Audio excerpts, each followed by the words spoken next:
Hello friends, मेरा नाम विनोद है।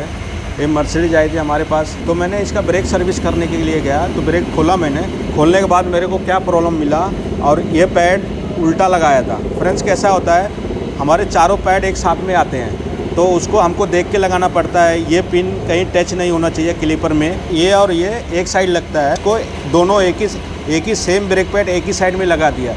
दो ब्रेक पैड ऐसे आते हैं जो ये हमारे क्लिपर पिन के पिस्टन के साइड में जो लगते हैं। ये जो पिन अलग अलग है, ये देखो इतना फ़र्क है। और दो ब्रेक पैड ऐसे आते हैं और जिसके ये पिन बाजू बाजू में होते हैं।